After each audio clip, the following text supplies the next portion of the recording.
அனைவருக்கும் வணக்கம். இன்னைக்கான ஆன்மீக தகவலில் நம்ம பார்க்க போகிற ரொம்ப முக்கியமான ஒரு தகவல் என்ன அப்படின்னு பார்த்தீங்கன்னா, வருகின்ற ஏப்ரல் 8ஆம் தேதி பார்த்தீங்க அப்படின்னா இந்த வருடத்திற்கான முதல் சூரிய கிரகணம் நிகழப்போகுதுங்க. இந்த சூரிய கிரகணமானது முழுநேர சூரிய கிரகணமாக தெரியப்படும் அப்படின்னு கூட சொல்லலாம். அது மட்டும் இல்லாமல் இந்த சூரிய கிரகணமானது அமாவாசை நாள், அதாவது சோமவதி அமாவாசை நாளில் நிகழக்கூடிய ஒரு சூரிய கிரகணம் அப்படிங்கிறதுனால இதற்கு ஒரு தனிப்பட்ட சிறப்பு இருக்குது அப்படின்னு கூட சொல்லலாம். இருப்பினும் இந்த சூரிய கிரகணம் அப்படின்னு வரும்பொழுது சூரியனை விழுங்கக்கூடிய பாம்பு அப்படிங்கிற ஒரு கருத்தும் பரவலாக இருக்குங்க. அது என்ன அப்படிங்கிறத பற்றியும், அது மட்டும் இல்லாமல் இந்த சூரிய கிரகணத்தினுடைய தாக்கம் பார்த்தீங்க அப்படின்னா சில ராசிக்காரர்களுக்கு அதிர்ஷ்டத்தை கொடுக்கும், சில ராசிக்காரர்களுக்கு மோசமான விளைவை ஏற்படுத்தும். இந்த பதிவில் சூரிய கிரகணத்தால் மோசமான விளைவை சந்திக்கக்கூடிய ராசிக்காரர்கள் யார் யார், அவர்களுக்கு என்ன மாதிரியான பாதிப்புகள் வரப்போகிறது அப்படிங்கிற பல முக்கிய தகவலை தெரிஞ்சுக்க போகிறோம். இந்த பதிவு உங்களுக்கு மிக பயனுள்ள விகிதத்தில் இருக்கும். நீங்கள் அந்த மோசமான ராசிகளில் ஒருவரா அப்படிங்கிறத தெரிஞ்சுக்கணுன்னா வீடியோவை ஸ்கிப் பண்ணாமல் கடைசி வரைக்கும் பாருங்கள். வீடியோக்குள்ளே போகிறதுக்கு முன்னாடி இது வரைக்கும் நீங்கள் நம்ம சேனலை சப்ஸ்கிரைப் பண்ணலைன்னா உடனே சப்ஸ்கிரைப் பண்ணிக்கோங்க. அப்படியே பக்கத்தில் இருக்கக்கூடிய நோட்டிஃபிகேஷனுக்கான பெல் பட்டனையும் ப்ரெஸ் பண்ணிக்கோங்க. சரி நேயர்களே, வாங்க வீடியோக்குள்ளே போகலாம். சந்திர கிரகணம் இப்போதாங்க கடந்து போச்சு. அதற்குள்ள அடுத்த மாதம் சூரிய கிரகணம் வரப்போகிறது. அதாவது மிகவும் முக்கியமான வானியல் நிகழ்வான சூரிய கிரகணம் 12 ராசிகளையும் பல வழிகளில் பாதிக்கும். பொதுவாக இது போன்ற கிரகணங்கள் சிறிது காலத்துக்கு பிறகு மீண்டும் வரும். முதல் கிரகணத்திற்கும் இரண்டாவது கிரகணத்திற்கும் இடைப்பட்ட காலம் கிரகண காலம் அப்படின்னு சொல்லுவாங்க. இந்த காலகட்டத்தில் சில சொந்தக்காரர்கள் வாழ்க்கையில் சில சிரமங்களை கஷ்டங்களை சந்திக்க வேண்டியதாக இருக்கும். 2024 ஆண்டின் முதல் கிரகணம் பார்த்தீங்க அப்படின்னா முதல் கிரகணம் மார்ச் 25ஆம் தேதி திங்கட்கிழமை அன்னைக்கு துலாம் ராசியில் சந்திர கிரகணத்துடன் தொடங்குச்சு. இது ஏப்ரல் 8 அன்று மேஷ ராசியில் முழு சூரிய கிரகணத்துடன் முடிவடையுது. இந்த கிரகண காலம் சில ராசிக்காரர்களுக்கு ஆபத்தான காலகட்டத்தை கொண்டு வரப்போகிறது அப்படின்னு கூட சொல்லலாம். அதே மாதிரி சூரியனை விழுங்கக்கூடிய பாம்பு அப்படின்னு சொல்லுவாங்கங்க.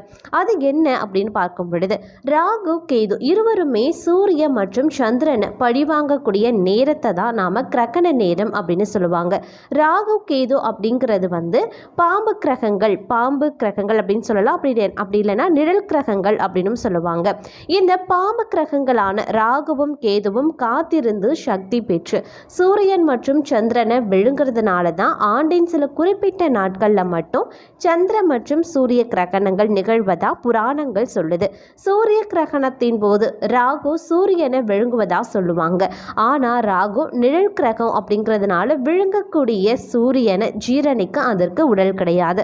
தலை மட்டுமே ராகுவினுடையது, உடல் இறந்து போன கேதுவின் உடல் அப்படிங்கிறதுனால ராகுவிற்கு ஜீரணத்தன்மை கிடையாது. இதனால தான் சூரிய கிரகணத்தின் போது ராகு விழுங்கினாலும் பூமியின் மீது சூரியனினுடைய ஒளிக்கதிர்கள் பிரகாசமாக வீசும் அப்படின்னு கூட சொல்லுவாங்க.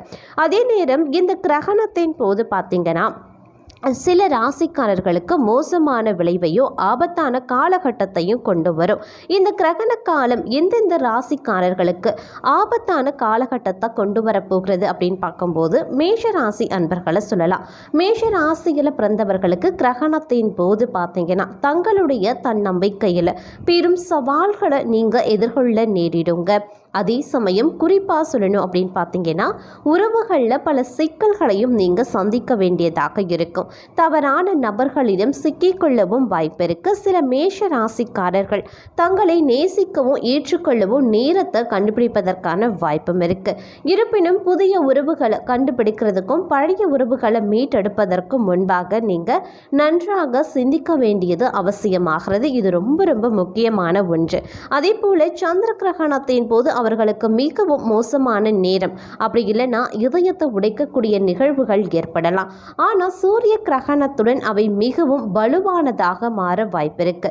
இந்த சூரிய கிரகணமானது மேஷராசிக்காரர்களுக்கு ஆபத்தான விளைவுகளை ஏற்படுத்துவதற்கு அதிக வாய்ப்பு இருக்கிறதுனால கொஞ்சம் கூடுதல் கவனத்துடன் இருக்க வேண்டியது அவசியமாகிறது. அடுத்த ராசிக்காரர்கள் கடகம். கடக ராசிக்காரர்களை பொறுத்த வரைக்கும் இந்த கிரகண காலம் வீடு மற்றும் குடும்ப உறவுகளை பற்றிய உண்மைகளை உங்களுக்கு தெரியப்படுத்தக்கூடிய ஒரு காலகட்டமாக அமையப்பெற போகிறது. இக்கட்டான காலங்களில் முடிஞ்ச வரைக்கும் நீங்கள் நிதானத்துடன் அனைத்து விதமான விஷயங்களையும் கையாள வேண்டியது அவசியங்க. அப்படி இல்லைன்னா தேவையில்லாத பிரச்சனைகள் உருவாகலாம். அதே மாதிரி வீட்டில் பார்த்தீங்கன்னா அமைதியும் நல்லிணக்கமும் இருக்கணும் அப்படின்னு நீங்கள் நினைச்சீங்கன்னா நீங்கள் அமைதி காப்பது பொறுமை காப்பது ரொம்ப ரொம்ப முக்கியமான ஒன்று. அப்படி இல்லைன்னா பெரிய விளைவுகளை நீங்கள் சந்திக்க வேண்டியதாக இருக்குங்க. அதே மாதிரி சிலர் வீட்டில் பார்த்தீங்க அப்படின்னா தங்களுடைய நடைமுறைகளை மாற்றலாம். அப்படி இல்லைன்னா அதிக பொறுப்புகளை ஏற்க வேண்டியதாகவும் இருக்கும். ஒரு சந்திர கிரகணம் வலுவான உணர்ச்சி அனுபவங்களை கொண்டு வரும். அது மட்டும் இல்லாமல் மிக முக்கியமான உரையாடல்களுக்கு அது வழிவகுக்கும் அப்படின்னு கூட சொல்லலாம். இதற்கிடையில் பார்த்தீங்க அப்படின்னா ஒரு சூரிய கிரகணம் கடகராசிக்காரர்களுக்கு அவர்களினுடைய இலக்குகளில் கவனம் செலுத்துவதற்கும் மாற்றங்களை செயல்படுத்துவதற்கும் சக்தியை கொடுக்கும் அப்படின்னு கூட சொல்லலாம். இருப்பினும் இந்த சூரிய கிரகணமானது கடகராசிக்காரர்களுக்கு பல வகைகளில் பார்த்தீங்க அப்படின்னா மோசமான விளைவையும் மோசமான தாக்கத்தையும் ஏற்படுத்தக்கூடிய வகையில் அமைஞ்சிருக்கு. அப்படிங்கிறதுனால இந்த சூரிய கிரகணத்தன்றும் சூரிய கிரகணம் முடிந்த சிறிது காலத்திற்கும் பார்த்தீங்க அப்படின்னா நீங்கள் அனைத்து விஷயத்திலையுமே பொறுமை நிதானத்தை கடைபிடிக்க வேண்டியது மிக மிக அவசியம் அப்படின்னு தான் சொல்லணும். இல்லைனா தேவையில்லாத பிரச்சனைகளை சந்திக்க வேண்டியதாக இருக்குங்க. இந்த வரிசையில் நாம் அடுத்து பார்க்க போகிற ராசி துலாம் ராசிக்காரர்கள். துலாம் ராசிக்காரர்களை பொறுத்த வரைக்கும் இந்த சூரிய கிரகணமானது அவ்வளவா சாதகமாக கிடையாதுங்க. அனைத்து விஷயத்திலையுமே பார்த்தீங்கன்னா முன்னேற்றம் இருக்காது. இழுப்பறையாக இருக்கும். தடைகள் தாமதங்கள் உருவாகி கொண்டே இருக்கும் அப்படின்னு கூட சொல்லலாம். அதே மாதிரி உங்களுடைய சொந்த உணர்வுகளுக்கு நேர்மையாக இருப்பதற்கு பதிலாக மக்கள் விரும்புவதை சொல்கிறத வழக்கமாக கொண்டவங்க நீங்கள் அப்படின்னு கூட சொல்லலாம். அது மட்டும் இல்லாமல் இந்த துலாம் ராசிக்காரர்கள் தங்களுடைய உணர்வுகளை வெளிப்படுத்தி நீண்ட காலமாக இருக்கும். அதனால் உறவு சிக்கல்களை தீர்ப்பது அப்படிங்கிறது ரொம்ப ரொம்ப கடினமான ஒரு விஷயமாக இருக்குங்க. கிரகணத்தின் அடுத்த 2 வாரங்களில் துலாம் ராசிக்காரர்கள் தங்களுடைய உண்மையான சுயத்தை வெளிப்படுத்த தயாராக இருந்தால் அவர்களுடைய வாழ்க்கையில் பல சிக்கல்களை தீர்க்கலாம். அதே மாதிரி துலாம் ராசிக்காரர்கள் தங்களுடைய வாழ்க்கையில் பொருத்தமான துணையை கண்டுபிடிக்கிறதுல பார்த்தீங்கன்னா பலவிதமான இடையூறு விளைவிக்கக்கூடிய பழைய பழக்கங்களை போக்குகளையும் அதாவது பழைய பழக்க வழக்கங்களை நீங்கள் விட்டுத்தர தயாராக இருக்கணுங்க.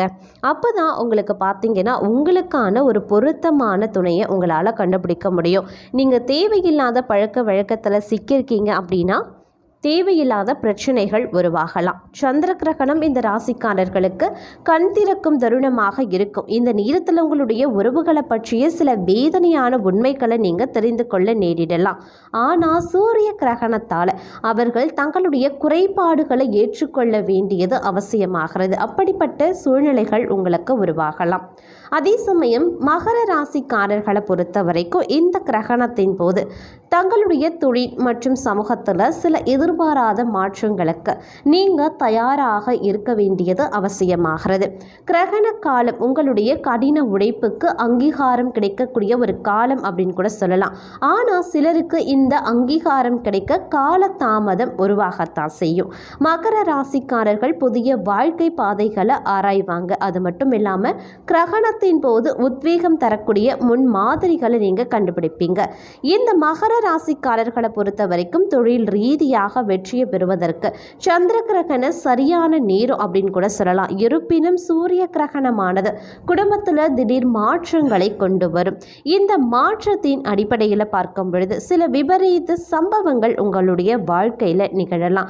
எதற்கெடுத்தாலும் கோபம், எதற்கெடுத்தாலும் முன்னேற்றம் இல்லாத ஒரு தடைகள், எல்லா விஷயத்திலையுமே கால தாமதம், இழுபறி போன்ற பலவிதமான பிரச்சனைகளுக்கு நீங்கள் ஆளாக நேரிடலாம் அப்படின்னு கூட சொல்லலாம். அதனால் சூரிய கிரகணத்தன்று ரொம்ப நீங்கள் கவனமாகவும் அதீத எச்சரிக்கையாகவும் நடந்து கொள்ளுங்க. குறிப்பாக அமைதி காக்க வேண்டியதும் நிதானமாக சிந்தித்து செயல்பட வேண்டியதும் அவசியமான ஒன்று மகர ராசிக்காரர்களுக்கு. அப்படி இல்லைன்னா மிகப்பெரிய விளைவை சந்திப்பது மகர ராசி அன்பர்களாகவே இருப்பாங்க. அதனால் நீங்கள் முடிஞ்ச வரைக்கும் இந்த சூரிய கிரகணத்தன்று அதீத கவனத்துடன் இருங்க. எந்த பிரச்சனை வந்தாலும் சரி, அதை தவிர்ப்பது நல்லது.